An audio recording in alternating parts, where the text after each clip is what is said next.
Yesus berkata, Bapa dan aku adalah satu. Percayalah kepadaku, jangan gelisah hatimu, percayalah kepadaku, percayalah kepada Bapa. Di rumah Bapakku ada banyak tempat tinggal. Waktu suatu hari kita ke situ, saya percaya pertemuan pertama, waktu Yesus bawa kita kepada Bapa, tak seorang pun dapat datang kepada Bapa kecuali melalui aku, ya kan? Akulah jalan, ya kan? Akulah jalan, kebenaran, dan hidup. Jadi Yesus punya misi, nggak berhenti sampai di kayu salib. Tapi akan dilanjutkan, bukan penebusan, tapi waktu kita karya penebusan ini mati satu persatu atau Yesus datang kembali, kita itu satu persatu akan dibawa ke Bapa. Kita satu persatu akan dibawa ke Bapa, Allah dan Bapa Tuhan kita, Yesus Kristus. Yesus berkata, akulah jalan, tidak seorang pun dapat datang kepada Bapa. Yesus gak menunjuk ke sorganya atau tempatnya, tapi menunjuk ke pribadi yang punya sorga. Aku akan bawa kamu ke Bapa.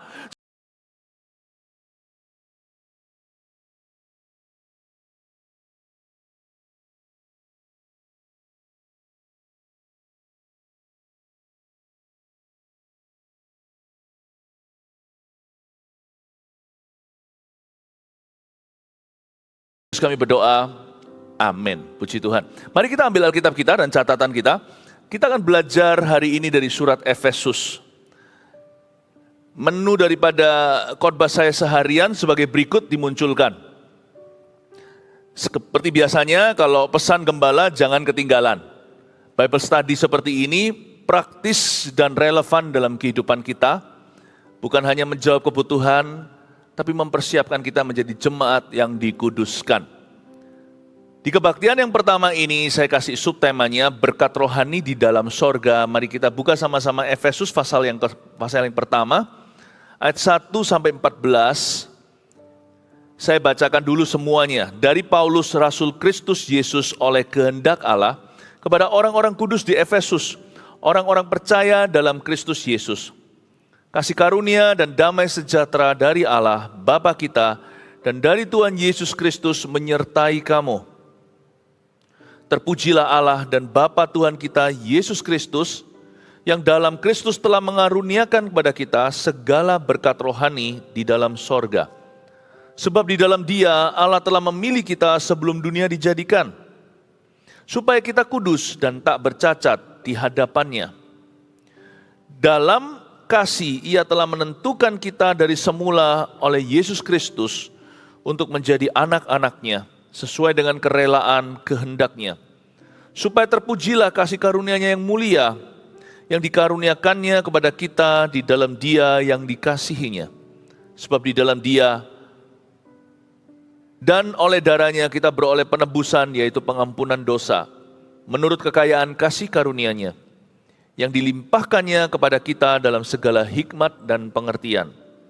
Sebab Ia telah menyatakan rahasia kehendak-Nya kepada kita sesuai dengan rencana kerelaan-Nya, yaitu rencanaan kerelaan yang dari semula telah ditetapkannya di dalam Kristus, sebagai persiapan kegenapan waktu untuk mempersatukan di dalam Kristus sebagai kepala segala sesuatu, baik yang di sorga maupun yang di bumi. Aku katakan di dalam Kristus, karena di dalam Dialah kami mendapat bagian yang dijanjikan. Kami yang dari semula ditentukan untuk menerima bagian itu sesuai dengan maksud Allah. Dan di dalam segala sesuatu bekerja menurut keputusan kehendak-Nya, supaya kami yang sebelumnya telah menaruh harapan pada Kristus, boleh menjadi puji-pujian bagi kemuliaan-Nya. Dan di dalam Dia, kamu juga, karena kamu telah mendengar firman kebenaran, yaitu Injil keselamatanmu, di dalam Dia kamu juga ketika kamu percaya dimeteraikan dengan Roh Kudus yang dijanjikannya itu. Dan Roh Kudus itu adalah jaminan bagian kita sampai kita memperoleh seluruhnya, yaitu penebusan yang menjadikan kita milik Allah untuk memuji kemuliaan-Nya. Kalau kita baca ayat-ayat seperti ini seringkali perasaannya boring ya, heavy atau berat dengan kata-kata. Makanya saya bersyukur di dalam gereja kita dari waktu ke waktu selalu harus Bible study. Karena Alkitab itu sangat berguna dalam kehidupan kita. Kata sangat berguna itu terlalu merendahkan malahan. Alkitab itu firman. Kita nggak boleh skip, nggak boleh lompat ayat-ayat. Sekalipun ayat-ayat yang rasanya seperti, aduh aku nggak ngerti ini maksudnya apa. Makanya saya bawa sekolah Alkitab ke sini untuk kita bisa belajar bersama-sama. Apa yang saya pelajari dulu lama di seminari, bahkan yang saya pelajari sendiri, saya bawa ke ibadah supaya seluruh jemaat bisa memahami firman Allah. Hal-hal seperti ini, pengajaran seperti ini, Anda dan saya harus menganggapnya sangat-sangat serius, dan jikalau hati kita haus, catat sungguhan, karena setiap ayat nanti akan saya kupas, dan itu akan menjadi rema dalam kehidupan jemaat Tuhan. Dan itu akan menjadi jawaban, itu akan menjadi keselamatan, itu akan menjadi rescue, itu akan menjadi pertolongan, itu akan menjadi kekuatan, dan itu akan menjadi percepatan dari Tuhan. Promosi ilahi pun terjadi karena orang memperhatikan firman, kata Mazmur. Barang siapa memperhatikan firman, memperoleh keajaiban dari Tuhan. Bukan berarti kita boleh motivasi sama Tuhan Yesus, tetapi memang itu sudah jadi efek sampingnya kalau orang haus. Saya ajak kita untuk memahami Efesus sedikit. Di Efesus ini, Efesus adalah sebuah kota. Ini kota besar, dan Paulus pernah ada di situ sebagai gembala selama 3 tahun, coba nggak main-main. Di tempat lain dia sebagai misionaris, hanya datang pergi. Di Efesus dia 3 tahun di sana, yang paling lama di dalam segala rekod di history dan sejarah. Paulus lama sekali di Efesus. Dan ini adalah gereja yang sangat modern zaman itu, dan menjadi menjadi tren pertama dalam sejarah gereja, memindahkan gereja mula-mula, gereja perjanjian baru, untuk pertama kalinya dari sinagoga, tempat pertemuan agamawi Yahudi, ke sebuah hall university. Di Efesus inilah Paulus memindahkan orang-orang yang dia menangkan dan muridkan ke sebuah universitas zaman itu, yaitu hall namanya Tyrannus. Mungkin kalau hari ini kita beritahu sama orang-orang zaman itu, kalau ada mesin waktu, hei kami ini beribadah di mall misalkan, terkejut mereka, kaget, bisa semaput, bisa pingsan. Ada banyak pergerakan zaman, gereja Tuhan diperbaharui, tapi tidak boleh meninggalkan perkara-perkara yang dari dahulu kala. Alkitab tidak perlu diperbaharui, Alkitab apa adanya. Gedung gereja bisa baru, perkembangan zaman. Kita juga bisa sama, fashion kita, teknologi, tapi kasih tidak pernah menua. Buah-buah roh sukacita, damai sejahtera tidak pernah pergi.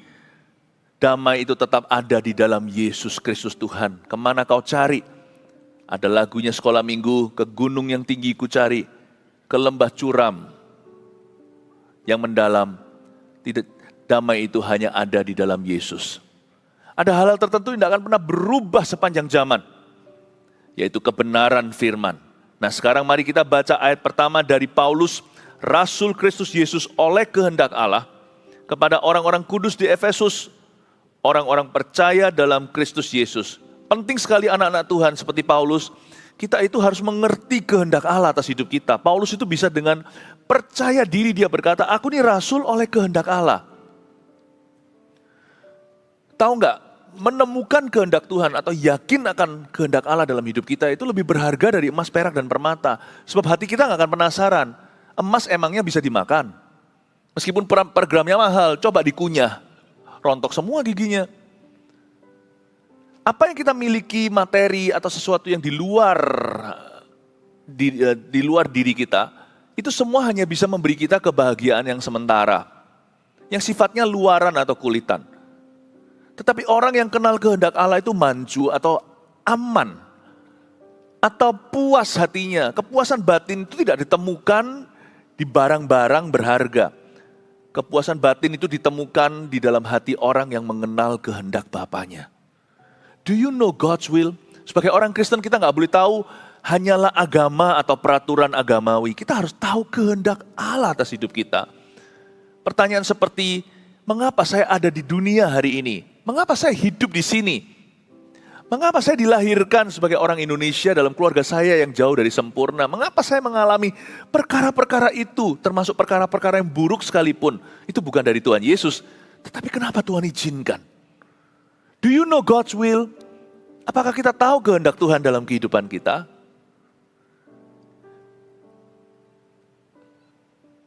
Misi manusia yang terbesar itu bukanlah dia mendapat pekerjaan yang membayar dia tertinggi. Bukan mendapatkan semua yang dia impikan. Tetapi kalau dia bisa menemukan tujuan hidupnya. Apakah kehidupan kita itu dipimpin oleh Roh Kudus? Apakah kita itu hidup sesuai dengan tujuan Allah? Jangan sampai kita itu adalah kulkas yang menaruh pakaian, lemari yang taruh daging. Jangan sampai salah. Untuk apa Anda diciptakan? Mengapa Anda ditebus? Mengapa di usia tertentu, usia itu Anda kenal Yesus? Saya tidak missing itu. Saya tidak kelewatan. Saya kenal Tuhan itu umur 18 tahun ketika saya masih baru beranjak sebagai dewasa muda. Saya langsung mengerti kok, saya dimenangkan Tuhan di masa muda supaya saya juga berbicara ke orang-orang muda. Saya sudah lakukan bagian itu. Udah kupenuhi tabung panahku dengan peluru. Di masa-masa muda saya berbuah. Mungkin Anda berkata, Pastor Philip, itu Anda, saya melewatkan. Saya sia-siakan masa muda saya, masih ada masa tua kan? Kalau kita masih hidup hari ini, kita harus berbuah. Kenalkah Anda kehendak Allah atas kehidupanmu? Ayat 2, kasih karunia dan damai sejahtera dari Allah Bapa kita dan dari Tuhan Yesus Kristus menyertai kamu. Surat-surat Paulus diisi dengan sapaan-sapaan begini. Coba saya sekarang kupas yang satu ini. Paulus berkata, kasih karunia dan damai sejahtera dari Allah Bapa kita dan dari Tuhan Yesus Kristus menyertai kamu. Coba lihat urutannya, kasih karunia harus datang dulu sebelum damai sejahtera. Tidak ada kasih karunia, no grace, no peace. Tidak akan ada damai sejahtera. Coba lihat ya, orang-orang di luar sana itu bisa memperoleh apapun juga kalau mereka tidak berdamai dengan Allah, tidak ada damai sejahtera. Mungkin kita bisa beli ranjang termahal, tapi kita nggak bisa beli tidur. Makanya ada penyakit namanya insomnia, susah tidur. Hari-hari ini pil tidur itu laku. Atau obat penenang. Gak ada damai sejahtera gak ditemukan di benda. Damai sejahtera itu ditemukan dalam berdamai dengan Allah. Berdamai dengan diri sendiri dan berdamai dengan orang lain. 3 dimensi damai ini ditemukan dalam kasih karunia, the grace of relationship with God. Atau kasih karunia yang berupa hubungan pribadi dengan Allah. Sebab orang yang punya Tuhan ya, punya ketenangan. Jikalau Tuhan berada di pihak kita, siapa lawan kita itu sungguhan. Ada aman di dalam hatinya. Coba lihat orang-orang Kristen, tidak semua orang Kristen begini, hanya anak-anak Tuhan yang menghayati. Anak-anak Tuhan yang percaya. Kalau Anda lihat ada orang-orang Kristen, kok bisa ya orang itu mengalami begini, kok bisa tetap damai sejahtera, pelajari secretnya. Orang itu menjadikan Tuhan perlindungannya dan pada Tuhan dia taruh rasa amannya. Kok bisa ya orang itu mengalami kayak gitu, kok bisa tabah. Disinilah rahasianya. Orang itu punya kasih karunia. Hubungannya dengan Allah itu real, nyata. Tapi juga damai dengan dirinya. Coba lihat orang yang paling kasihan adalah orang yang menuduh, yang tertuduh. Orang yang menuduh dirinya, orang yang hatinya terdakwa. Orang yang tidak bisa damai dengan dirinya, itu bisa menjadi penyakit jiwa. Lalu macam-macam mulai masuk, depresi, bunuh diri, bipolar dan sebagainya. Saya nggak berkata bahwa semua penyakit ini karena itu. Tapi banyak juga orang-orang yang begini berakhir begitu. Kasihan loh orang kalau tidak damai dengan dirinya itu. Sampai-sampai dia bisa ciptakan personality, kepribadian baru. Makanya ada yang namanya kepribadian ganda. Ada juga penyakit jiwa yang bukan cuman ganda. Wah, kepribadiannya ada ribuan, bahkan ratusan, bahkan ribuan. Itu ngeri loh, sakit penyakit jiwa yang seperti itu sudah nggak bisa kembali waras kalau secara manusia, kecuali mujizat Allah. Semua dimulai dari gini, waktu dia kecil mungkin dia disakiti. Setelah dia disakiti, saking sakitnya dia tidak mau menghadapi reality. Dia mencoba lari daripada realita. Dia ciptakan pribadi yang lain supaya dia bisa lari ke sana. Supaya dia nggak perlu menghadapi rasa sakit itu atau trauma. Orang yang nggak berdamai dengan dirinya itu, sakit penyakit akan berdatangan. Makanya ketika kita masuk hadirat Allah, kita itu bukan hanya berdamai dengan Allah, kita itu berdamai dengan dirinya sendiri. Jangan pernah menghakimi orang waktu masuk ke hadirat Allah lalu dia menangis. Itu bagian daripada terapi sorgawi. Orang itu dijamah, bukan berarti harus selalu dengan air mata. Sebab ada pula air mata buaya. Atau nangis pura-pura. Ketika saya dekat sama Tuhan Yesus, inilah yang saya dapatkan. Saya semakin mengenali diri saya sendiri. Sebab firman Tuhan ini penuh dengan kata-kata seperti ini. Kamu adalah. Dalam firman saya menemukan identitas saya sesungguhnya. Makanya berbahagialah orang yang merenungkan firman-Nya siang dan malam. Apa saja yang diperbuatnya berhasil. Bukan karena orang itu lihai atau hebat. Tapi kalau orang itu bisa damai di dalam hatinya, apapun yang dia kerjakan itu keluar dari iman dan ketenangan. Di sana ada berkat Tuhan. Lalu kalau orang lagi gak damai dengan sesamanya, kasihan juga. Lagi berantem, cekcok suami istri misalkan, sekalipun sama-sama sudah penuh Roh Kudus, kan rasanya gak enak tidurnya. Makanya itu Tuhan berkata, kalau ada apa-apa dengan saudaramu, tinggalkan persembahanmu, berdamai dulu, selesaikan. Jangan biarkan amarahmu itu terus ada sampai matahari terbenam. Kalau kita ada apa gitu, gak enakan gitu kan, hati itu kan gelisah, galau kata orang muda. Makanya itu, damai sejahtera itu ditaruh nomor 2 dalam sapaan Paulus. Mendalam sekali tulisan Rasul ini. Dia berkata, kasih karunia dulu. You must have the grace. Engkau harus memiliki kasih karunia hubungan dengan Allah. Kasih karunia pulih gambar diri. Kasih karunia dalam hubunganmu dengan sesama. Pastikanlah hidup ini jangan cari yang keluar dari ambisi. Itu bonus saja. Jadikan target hidup tenang. Itu jauh lebih berguna. Saya suka hidup tenang kok. Meskipun hidup saya nggak pernah tenang. Hidup saya ini penuh dengan gelombang. Karena saya itu sedang dipakai oleh Tuhan. Karena saya itu sedang berjalan di dalam rencananya. Karena kami ini sedang perang, peperangan rohani. Tapi peperangan yang kami lakukan hanyalah yang harus saja.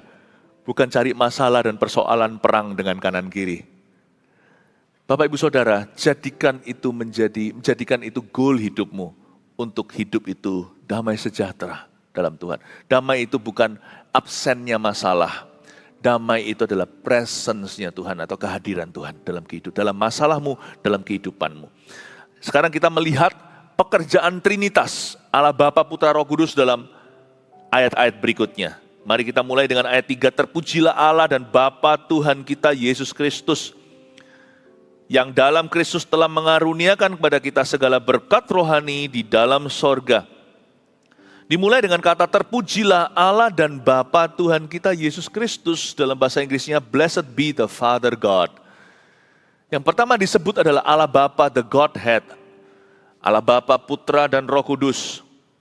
Kalau Anda tanya sama saya, Pastor Philip, Trinitas ini gimana sih, Allah Bapa, Putra, Roh Kudus itu gimana? Saya nggak punya penjelasan yang memuaskan. Nanti di sorga kita tahu sendiri. Pokoknya kita tahu Allah itu Esa. Dan dalam kekristenan diajarkan dengan sangat jelas. Yesus sendiri pun mengatakan waktu baptiskan dalam nama Bapa, Putra, Bapa, Anak, dan Roh Kudus. Ketiga pribadi yang ada di dalam Trinitas ini adalah satu. Allah Bapa adalah Tuhan, Allah Putra adalah Tuhan, Allah Roh Kudus adalah Tuhan. Allah. Tapi di pertama-tama Paulus menyebut ini karena Allah Bapa selalu diasosiasikan, dihubungkan sebagai sumber segalanya. Misalkan Tuhan Yesus berkata, ya, bukan di kitab Yohanes, di surat Yohanes 3 ayat 16 tentang penebusan Tuhan dikatakan, for God so loved the world that he gave his only son. Karena begitu besar kasih Allah kepada dunia, dia memberikan anaknya. Jadi penebusan itu idenya siapa? Idenya Bapa. Kerelaan siapa? Kerelaan Yesus. Ya. Kalau saya ditanya bagaimana menjelaskan Trinitas, ada orang mencoba menjelaskannya seperti matahari, terang, panas, dan wujudnya. Wujud, terang, dan panasnya. Itu pun tidak mencukupi. Coba saya jelaskan Trinity. Gini aja, saya jelaskan dalam kasus hubungan dalam pengenalan saya akan Tuhan. Bagaimana mungkin saya tidak mengasihi Bapa? Semua penebusan ini, bahwa aku selamat ini adalah idenya beliau. Yang paling berkorban itu, yang menyerahkan anak tunggalnya untuk gantikan dengan sampah dan orang berdosa seperti saya, tukar tempat maksudnya. Wah, saya ini overestimated. Harga saya itu harga warung dibeli dengan dibeli dengan biaya hotel, untuk bangun hotel, paham maksud saya. Untuk membeli sampah ini daur ulang, Tuhan serahkan nyawa. Ini ide siapa? Untuk rescue atau menolong saya. Idenya Bapak. Bapak kehilangan putranya yang tunggal. Gantikan dengan seseorang yang putra-putraan seperti saya. Ini anak adopsi ini. Adopsi dari penjara lagi, bukan dari panti asuhan yang terbaik yang sudah dididik. Ide siapa? Siapa yang pernah kehilangan anak, tahu rasa sakitnya. Ini kehilangan anak untuk orang berdosa, orang jahat seperti Anda dan saya. Siapa yang nekat menyerahkan putranya yang tunggal untuk menebus orang tidak layak seperti kita ini? Bapak. Bagaimana saya nggak mencintai Tuhan Yesus? Yang jalani semua di kayu salib. Dicambuk, dipecut, diludahi, dipukul. Lebih dari itu terpisah sama Bapa untuk sekian waktu. Eloi, Eloi, lama sabachthani. Mengapa kau meninggalkan aku? Itu yang Yesus takuti sampai berpeluh darah di Getsemani. Itu bukan karena Yesus takut paku. Yesus bisa puasa 40 hari nggak makan minum. Masa takut orang kalau punya pengendalian diri seperti Yesus seperti itu nggak akan takut mati. Yang ditakutkan adalah pisah sama Bapaknya, sebab Alfa dan Omega tidak pernah berpisah dari dulu, sekarang, sampai selama-lamanya. Terpisah hanya waktu-waktu Jumat Agung ketika Allah harus memalingkan wajahnya karena Yesus digantung di atas sana karena dosa kita. Gak pernah loh Allah Trinitas itu pisah cuman gara-gara kita. Yesus yang jalani itu semua. Yesus yang jalani. Sedangkan orang kalau pisah sama pacarnya aja gak bisa makan aja gak ngerasa lapar. Kesakitan fisik itu gak seberapa dengan kesakitan batinia. Itu yang Yesus alami, dua-duanya. Siapa yang jalani di atas kayu salib? Bagaimana mungkin saya gak mencintai Allah Putra, Allah Anak? Dia yang jalani untuk saya. Siapa yang digantung di sana? Yesus Kristus, the Son of God, Anak Allah. Bagaimana saya tidak mencintai Roh Kudus? Roh Kudus itu yang bersama dengan saya di mana-mana, sampai kamar saya ke WC pun Roh Kudus tidak meninggalkan saya. Yang ngajari saya, yang ceritai saya tentang Yesus itu siapa. Karena dialah roh kesaksian. Dialah roh kebenaran yang menuntun saya dalam segala kebenaran. Bahkan perkara-perkara kecil pun yang orang lain tidak tahu. Saya mulai salah di dalam hati. Roh Kudus yang bisa cubit saya perlahan-lahan dan berkata, jangan gitulah. Sedekat itu dengan Roh Kudus. Seperti BFF, seperti best friend forever. Bagaimana mungkin saya gak mencintai Allah Roh Kudus? Dia yang ada di kamar tidurku. Dia yang ada di dalamku. Menjelaskan Allah Tritunggal, gak usah pakai teologi ria. Saya jelaskan dari sisi hubungan. Dan ini yang Paulus katakan dengan kemesraan. Terpujilah Allah dan Bapa Tuhan kita, Yesus Kristus itu. Blessed be the Father God. Dalam bahasa Alkitabnya, yaitu di bahasa Yunaninya, itu lebih terkesan begini suaranya. Kan ini yang kita baca begini. Terpujilah Allah dan Bapa Tuhan kita Yesus Kristus. Tapi dalam bahasa Yunaninya bunyinya begini. Praise and worship Him with much love. Pujilah dan sembah Dia dengan banyak cinta. Ini sapaan mesra. Terpujilah Allah dan Bapa Tuhan kita Yesus Kristus.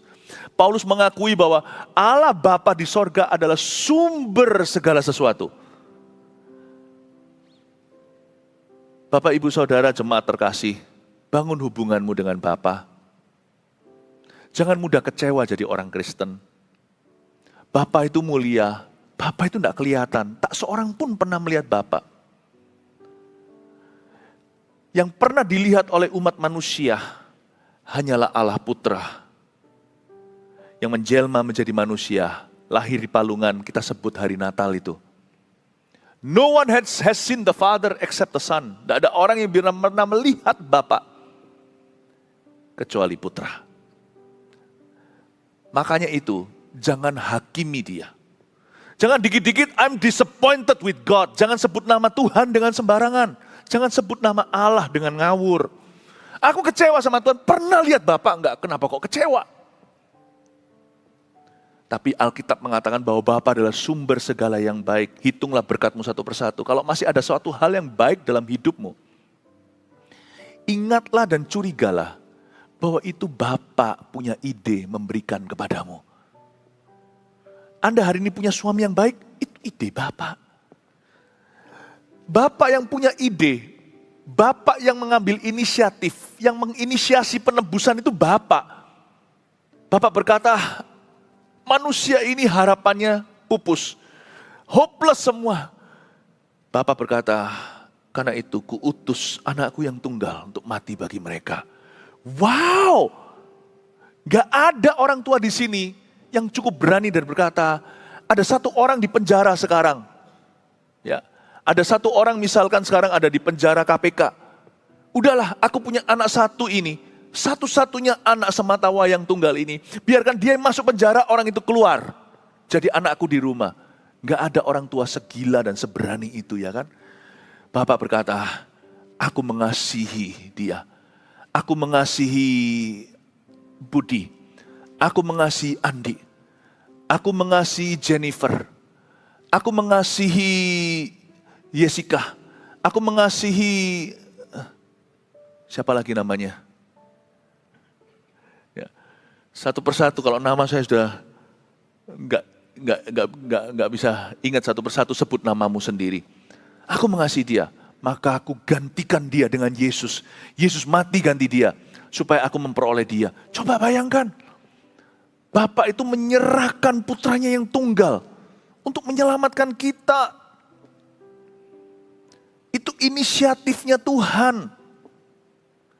Coba pikirkan, semua yang baik di hidupmu, itu adalah inisiatifnya Bapa. Coba lihat tanganmu. 5 jari lengkap. Terima kasih Bapak. Ya gak lengkap pun, bersyukurlah untuk hal yang lain. Di area tertentu, Anda lebih lengkap daripada orang-orang yang tidak cacat tubuh. What is it the good thing? Apakah ada hal-hal tertentu yang baik yang Anda miliki hari ini? Kita harus bisa menyebutnya seperti Paulus, terpujilah Allah dan Bapa kita. Thank you ya. Praise and worship Him with love. Pujilah dan sembah Bapa dengan penuh cinta. I love you. Jangan hakimi dia. Jangan berkata aku kecewa sama Tuhan. Kita lah gak pernah lihat dia kok bisa kecewa. Tapi kita minjem banyak barang-barangnya. Everything good and perfect, kata Yakobus dalam suratnya. Segala sesuatu yang baik dan sempurna datangnya dari Bapa. Siapa punya anak? Syukuri, itu Bapak yang kasih. Punya mobil, Bapak yang kasih. Punya pekerjaan, Bapak yang kasih. Nggak punya pekerjaan, tapi masih punya nyawa, Bapak yang kasih. Selalu bisa hitung berkat kita satu persatu. Dan kita bisa berseru yang sama. Terpujilah Allah dan Bapa Tuhan kita, Yesus Kristus. Amin Bapak Ibu Saudara. Seringkali kalau kita tidak sadari ya, kita ini sering lancang sama Tuhan. Kata-kata, saya kecewa, saya marah sama Tuhan. Saya mau komplain sama Tuhan. Aduh, saya berani, gak boleh taruhan ya pendeta ya. Saya yakin udah. Kalau kita suatu hari ketemu Bapak, gak ada satupun di antara kita berani menengadah, langsung tersungkur semua. Kita gak pernah melihat dalam seumur hidup kita, seorang begitu mulia dan berwibawa. Begitu murni, bersih, suci. Seperti Bapa dan Allah dan Bapa Tuhan kita, Yesus Kristus. Yesus berkata, Bapa dan aku adalah satu. Percayalah kepadaku, jangan gelisah hatimu. Percayalah kepadaku, percayalah kepada Bapa. Di rumah Bapa aku ada banyak tempat tinggal. Waktu suatu hari kita ke situ. Saya percaya pertemuan pertama waktu Yesus bawa kita kepada Bapa, tak seorang pun dapat datang kepada Bapa kecuali melalui aku ya kan. Akulah jalan ya kan. Akulah jalan kebenaran dan hidup. Jadi Yesus punya misi, gak berhenti sampai di kayu salib. Tapi akan dilanjutkan, bukan penebusan, tapi waktu kita karya penebusan ini mati satu persatu atau Yesus datang kembali, kita itu satu persatu akan dibawa ke Bapa. Kita satu persatu akan dibawa ke Bapa, Allah dan Bapa Tuhan kita, Yesus Kristus. Yesus berkata, akulah jalan, tidak seorang pun dapat datang kepada Bapa. Yesus gak menunjuk ke sorganya atau tempatnya, tapi menunjuk ke pribadi yang punya sorga. Aku akan bawa kamu ke Bapa. Saya yakin pada waktu itu, waktu kita dibawa ke Bapa, saya gak akan berani mengintip mata saya akan tersungkur.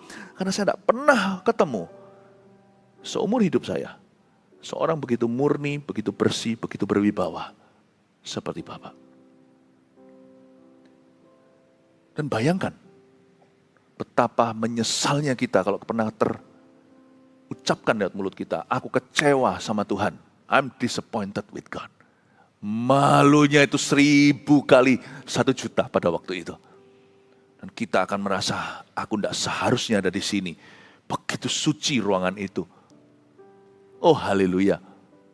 But for now, untuk sekarang ini, saya taruh iman saya hanya pada Tuhan Yesus. Karena Bapa dan aku adalah satu, kata Tuhan. Filipus itu loh, namanya sama saya. Itu yang malah tanya, tunjukkan Bapa kepada aku. Yesus berkata, kok kamu ngomong begitu? Selama ini kamu sama dengan saya, masa kamu belum tahu bahwa aku di dalam Bapa, Bapa di dalam aku. Nah disinilah kita tidak usah bingung. Saya coba jelaskan Trinitas pagi-pagi hari, cukup berat ya di ibadah 1. Tapi saya rasa sudah nggak pantas lagi kalau saya hanya memberi Anda makanan ringan. Saya harus memberi Anda makanan keras. Makanan keras itu bukan dibentak-bentak. Makanan keras itu protein, kontennya, isinya. Saya ajak gereja ini untuk mengerti Allah Trinitas dari sisi kasih dan hubungan. Nggak perlu kita berteologi ria. Coba saya jelaskan. Waktu kita dalam hadirat Tuhan, Yesus itu begitu mulia. Kita pun nggak pernah lihat Yesus ya kan. Jadi bayangkan sorga itu begitu overwhelming, begitu mulia. Kita akan bertemu segala sesuatu untuk pertama kalinya. Muka dengan muka, tidak seperti orang yang melihat remang-remang di kaca atau di cermin saja. Tapi saya coba jelaskan sumber segala sesuatu dalam hidupmu. Kalau Anda berpikir tentang Bapa, jangan pikir orang yang jenggotan. Tapi pikirkan satu aja, nggak usah pikirkan wujud wajahnya. Karena Bapa tidak pernah seorang pun lihat. Kalau Anda memikirkan Bapa, pikirkan ini. Terpujilah Allah dan Bapa Tuhan kita Yesus Kristus yang telah menyediakan segala berkat rohani di dalam sorga, di dalam Yesus Kristus Tuhan. Pikirkan ini. Bahwa everything good and perfect in your life come from Him. Dialah yang memikirkan idenya, Dia yang mengambil inisiatif untuk memberikan semua yang baik dalam kehidupanmu.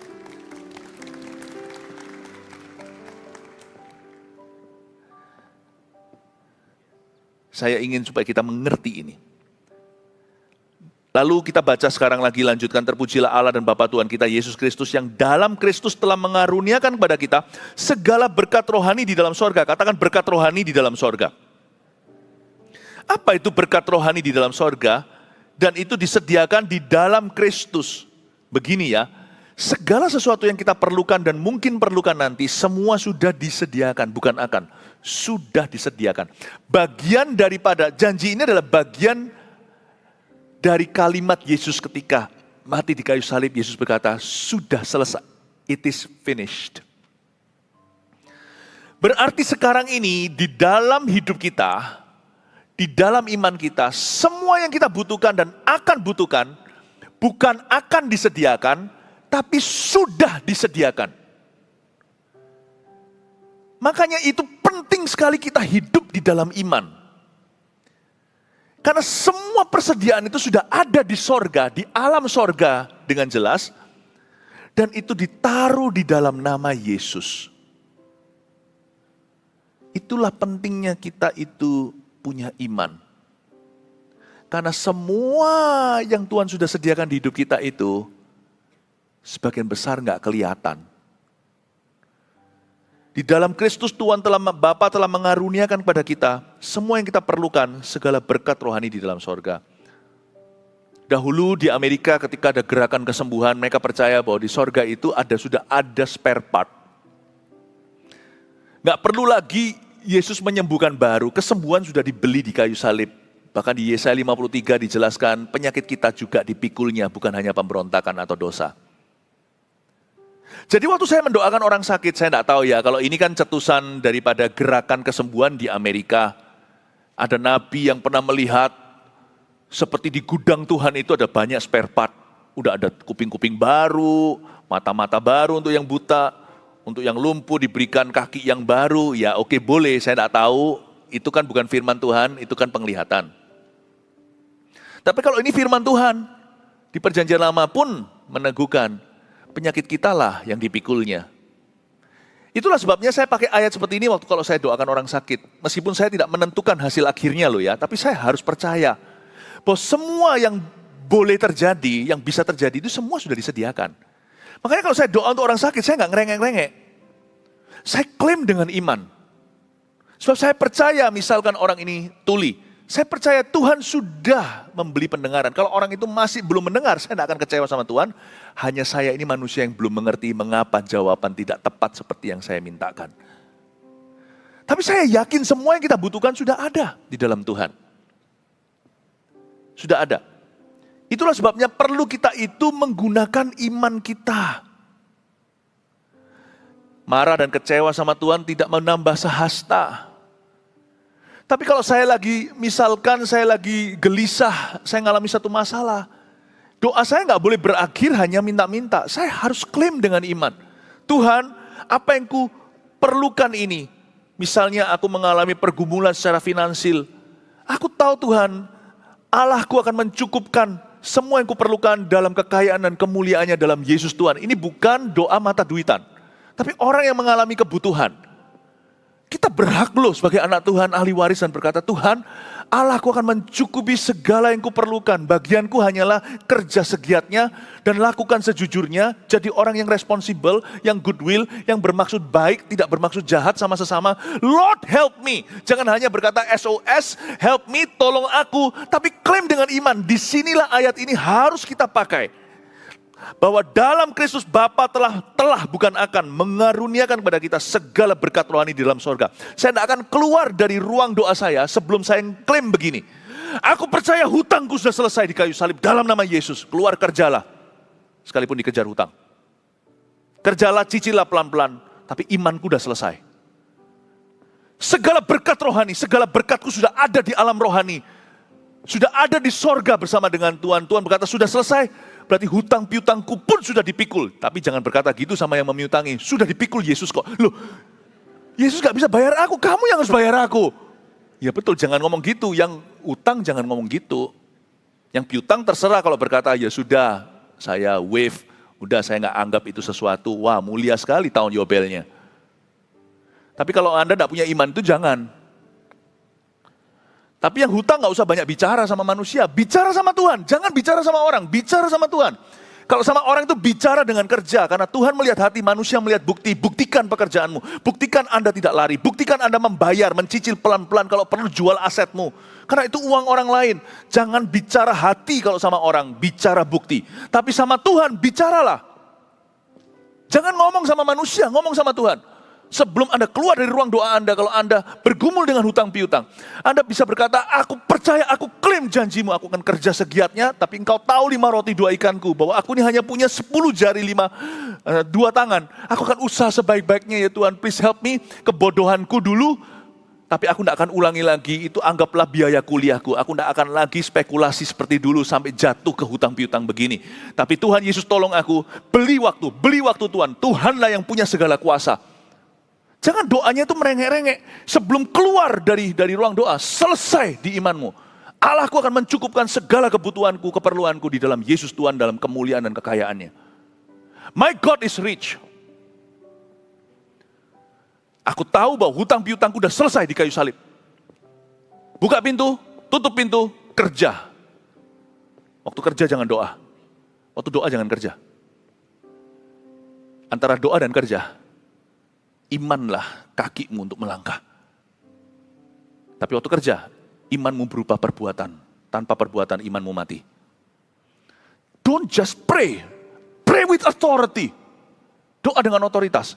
Waktu saya doakan orang sakit, sembuh atau tidak sembuh, tapi juga banyak yang sembuh. Daripada orang yang merasa ya sudahlah berserah, tapi nggak ada orang-orang yang akan mengalami mujizat. Karena kita tidak exercise of faith, kita tidak menggunakan iman kita. Kalau sampai orang tidak sembuh, saya anggap itu nanti sebagai pertanyaan kemudian hari waktu saya di sorga, saya akan tanya sama Tuhan. Tugas saya hari ini adalah memberitakan Yehovah Rafa. Tapi waktu saya doakan orang sakit, saya percaya, saya bayangkan, sekalipun bukan penglihatan seperti gerakan kesembuhan di Amerika, tapi saya bayangkan, orang ini sakit, sudah ada kok solusinya dalam di dalam sorga. Aku tahu di dalam nama Yesus, kasih dia Tuhan ginjal yang baru. Kasih Tuhan. Saya pernah sekali doa di saat teduh bersama begini, Tuhan akan gantikan satu organ, saya lupa apa, tanpa menggantikan organ. Tanpa menggantikan organ baru. Jadi Tuhan memberikan misalkan ginjal baru tanpa mengambil ginjal yang lama. Maksudnya ginjalnya diperbaharui. Oh, paru-paru, ya sih paru-paru. Lalu ada orang yang menyapa saya waktu di Jakarta, ternyata masih kerabat, dan berkata itu adalah marifat untuk dirinya. Dan benar terjadi, apa yang rusak di sini paru-paru, jadi baru. Padahal tadi sudah blontang-blonteng di dalam X-ray-nya. Tapi menjadi baru, tapi paru-parunya tetap paru-paru lama. Orang sampai mungkin keluarga itu sendiri pun tidak berani percaya, bahkan dokter pun berkata kok bisa begini ya. That's my God. Mungkin ada benernya tuh penglihatan orang Amerika itu. Mungkinkah sudah ada spare part-nya? Waktu Tuhan berkata sudah selesai, memang sudah ada paru-paru baru. You claim that for you. Claim that for you. Berkat rohani di dalam sorga. Tetapi lebih dari berkat materi, berkat rohani. Coba katakan berkat rohani. Berkat rohani itu apa? Mari kita sekarang, berkat rohani begini ya. Kan ini berkat-berkat seperti kesembuhan gitu kan, paru-paru atau apa, atau keuangan hutang piutang itu kan sifatnya jasmani ya. Tapi izinkan saya sekarang menjelaskan berkat rohani sebagai berkat rohani ya.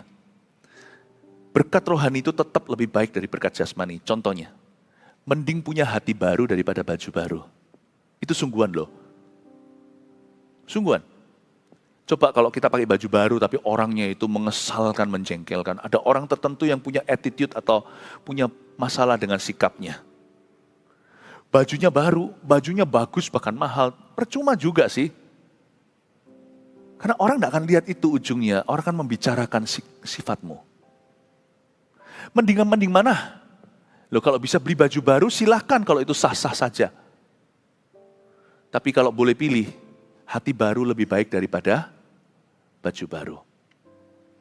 Berkat rohani itu lebih baik daripada berkat jasmani. Seperti saya katakan tadi, Tuhan memberikan pada yang dikasihnya pada waktu tidur, Mazmur 127. Atau dengan kata lain, Tuhan memberikan tidur kepada orang-orang yang dikasihinya. Mana lebih baik, punya ranjang mahal atau tidurnya nyenyak?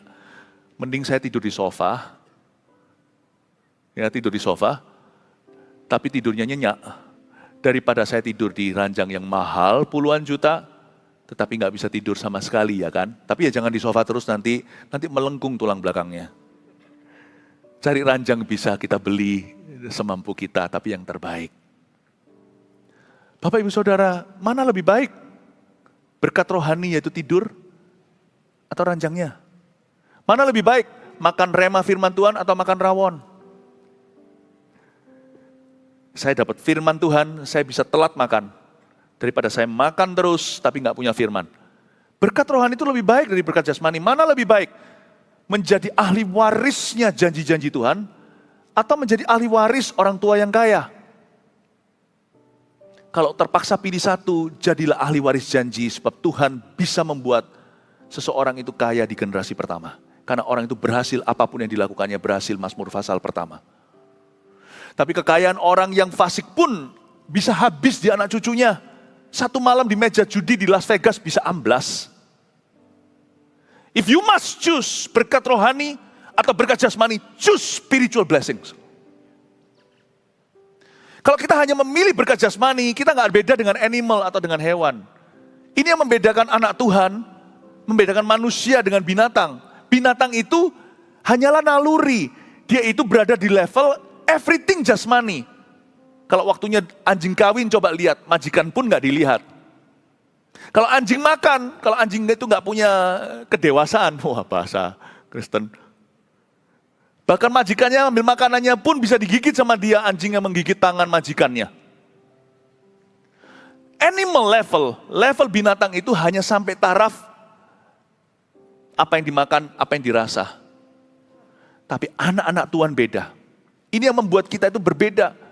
Karena value nilai kita itu adalah kita menghargai berkat rohani di atas berkat jasmani. Amin. Bahkan seperti Lazarus si orang miskin itu kontras sekali dalam perumpamaan Yesus. Lazarus disebut bahagia padahal dia mati miskin. Tapi dia cinta Tuhan. Tapi si kaya itu Yang akhirnya minta-minta ketika di neraka dalam perumpamaan Tuhan supaya Lazarus mencelupkan jari kecilnya, kelingkingnya untuk kasih dia air dari pangkuan Abraham di sorga. Lihat, orang itu punya segalanya, tapi dia masuk neraka. Apa gunanya seseorang memperoleh seluruh dunia? Mau disembuhkan pun secara mujizat, cepat lambat juga akan mati, ya kan? Orang itu tidak pernah berdamai dengan Allah dan memperoleh kasih karunia. Apa gunanya orang itu mengalami miracle? Siapa bilang orang mengalami mujizat fisik orang itu pasti bertobat? Enggak tentu. 9 orang kusta dari 10 tidak kembali.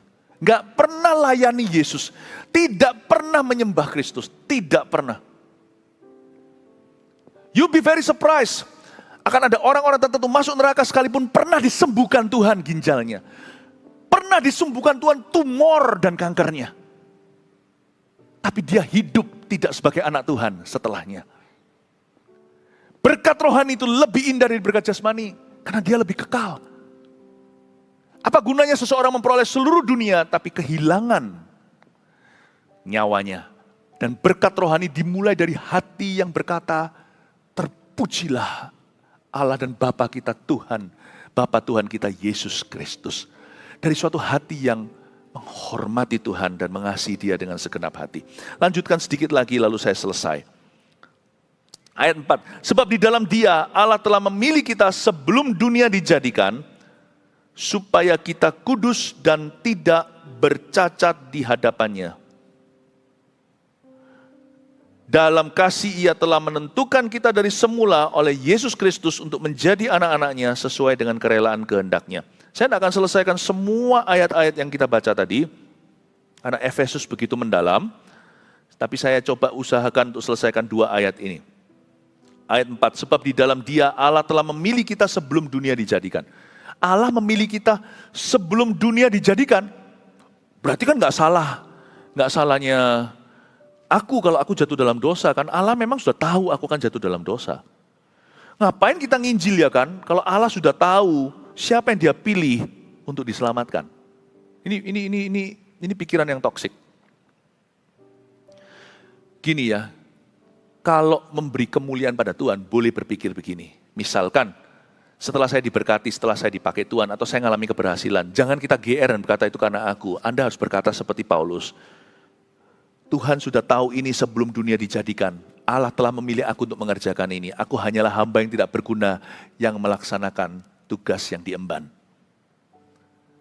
Tetapi kalau tanggung jawab, jangan lemparkan ke Tuhan. Lakukan tanggung jawabmu sendiri. Sebab di dalam Dia Allah telah memilih kita sebelum dunia dijadikan. Saya coba untuk menjelaskan pikiran orang. Yang mana adalah keputusan manusia atau pilihan bebas kita. Yang mana adalah kedaulatan Allah. Misalkan ada burung pipit di tanganmu. Siapa yang ciptakan? Tuhan. Oke, burung pipit di tangan kita. Siapa yang punya kata terakhir pipit ini hidup atau mati? Tuhan kah? Atau kita? Sebab kalau kita ginikan mati dia. Kalau kita ginikan mati. Tuhan pun tidak bisa menolongnya. Jadi mana? Siapa lebih berkuasa? Kehendak Allah yang memilih kita sebelum dunia dijadikan, yaitu kedaulatannya, atau kita punya keputusan? Hayo, yang mana? Tetap Tuhan. Gak percaya? Bunuh tuh burung pipit. Nanti Tuhan akan tanya suatu hari, kenapa kau bunuh dia? Tuhan memberi kita hak bebas, bukan? Tapi kita tidak menciptakan burung pipit itu sama sekali. Kalau kamu bunuh sesuatu demi untuk dimakan, tapi kalau kamu bunuh ini kan just for fun. Kita harus tanya, Tuhan suatu hari kan tanya sama kita segala sesuatu yang kita lakukan itu semua ditulis dalam kitab kehidupan. Saya beritahu, meskipun Tuhan menghendaki pipit itu hidup, kita bisa buat dia mati. Kecuali kalau Tuhan buat kita mati dulu, tiba-tiba stroke di tangan kita, lalu pipit itu pergi. Tapi kan kalau nggak terjadi, tetap kita berhak untuk menghidupkan atau mematikan burung pipit itu. Menghidupkan nggak bisa karena Tuhan yang menciptakan, tapi kita berhak untuk mematikan dia kan. Listen very carefully. Kedaulatan Tuhan itu tidak perlu di-clash-kan dengan pilihan kita. Makanya ayat ini menjelaskan dengan jelas. Coba kita lihat ayat ini sekali lagi. Sebab di dalam Dia, ayat 4, Allah telah memilih kita sebelum dunia dijadikan. Kalau gitu ngapain saya cari jodoh ya kan?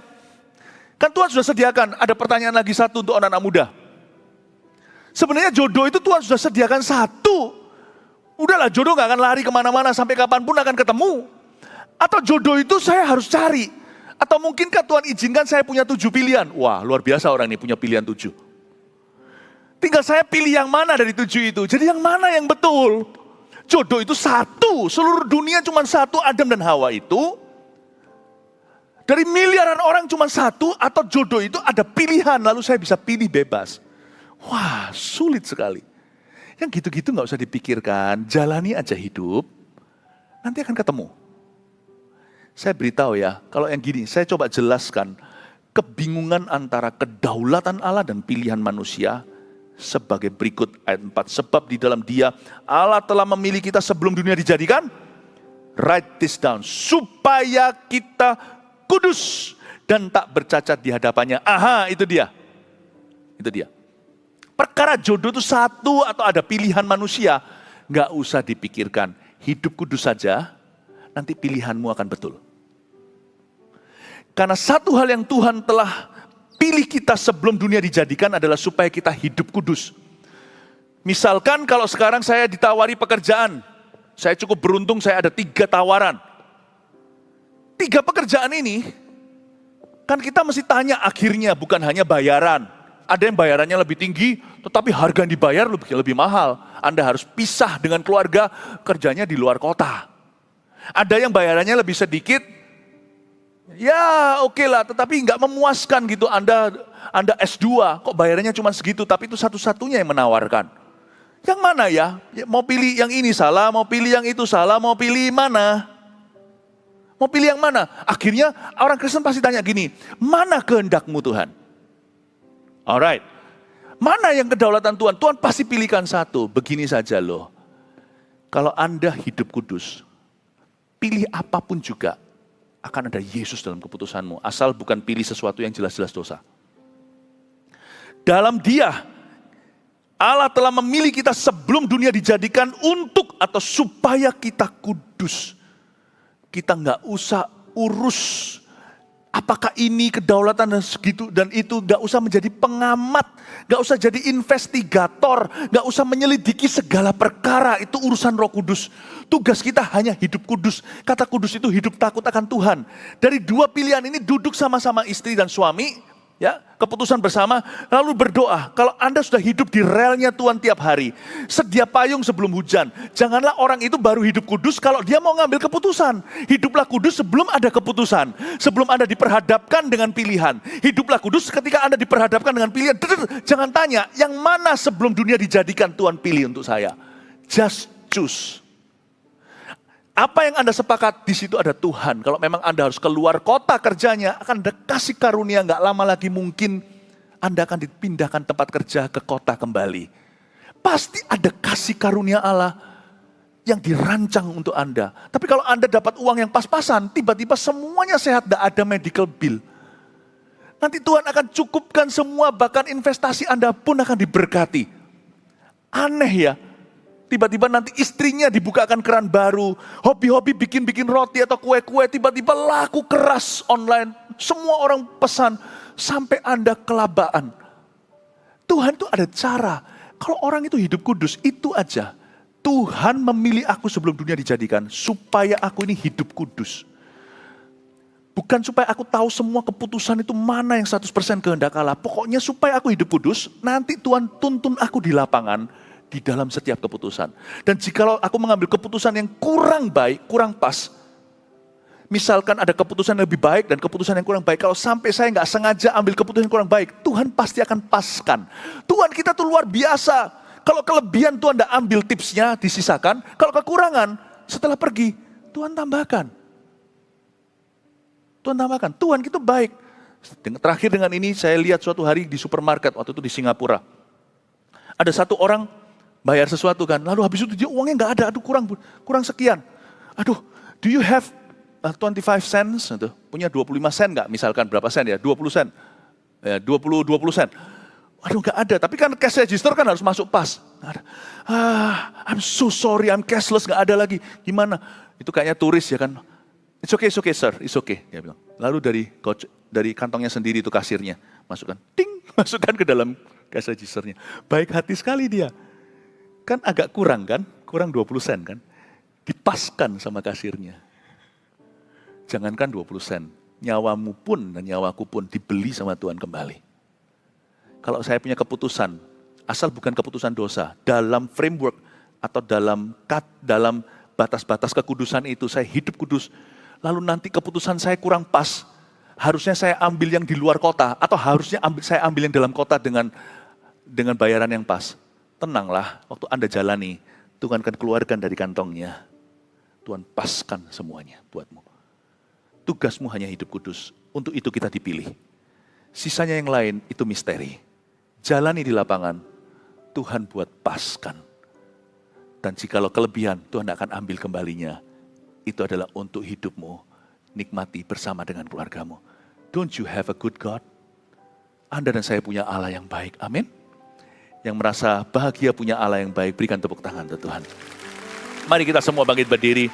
Terima kasih Tuhan. Suatu hari mungkin kalau di sorga, saya akan tertawa. Kalau Tuhan buka semua kitab kehidupan kita diceritakan. Nanti ya, setiap orang kalau mati itu, Alkitab mengatakan semua kitab akan dibuka. Jadi kita itu tidak akan lagi terpatok waktu, nanti akan diceritai setiap episode. Nanti kita itu akan nostalgia, akan throwback, memory lane. Tuhan akan tunjukkan, kamu ingat, mungkin kan nanti ada penglihatan yang tiba-tiba semua orang bisa lihat, kamu lihat di episode ini di hidupmu, kamu membuat keputusan yang kurang pas. Tapi aku paskan. Thank you ya Tuhan, terima kasih Bapa. Mungkin Yesus tersenyum dan berkata, ada di situ dan berkata, terima kasih engkau menjadi juru selamatku, engkau sungguhan penebusku. Lalu nanti satu-satu ditunjukkan. Saya berkata, Tuhan, aduh Tuhan, bodohnya aku, engkau tuh selamatkan aku terus menerus dalam hidup ini. Makanya engkaulah penebus. Thank you ya Tuhan. Our God is beautiful. Ada satu hal yang tidak pernah muncul di mulut saya, bukan karena saya suci atau rohani, bukan. Tapi karena saya tahu, saya sudah kenal dia. Saya tidak bisa kecewa sama Tuhan. Mulut saya tidak bisa mengucapkan kecewa dan marah sama Tuhan. Tidak bisa. Never again. Nggak bisa. If you know Him, kalau kita mengenal dia, tidak ada kata itu di mulut kita. Dialah pribadi yang paling suci dan paling berwibawa. Terpujilah Allah dan Bapa Tuhan kita Yesus Kristus yang telah menyediakan segala berkat kita di dalam sorga, di dalam Yesus Tuhan. Haleluya. Mari kita angkat tangan kita, terimalah berkat dari Allah Bapa, kasih karunia dari Tuhan Yesus, pengurapan dari Roh Kudus, menyertai kita dari sekarang sampai selama-lamanya. Terimalah berkat rohani yang ada dalam Kristus di dalam sorga. Dalam nama Yesus kami berdoa, amin.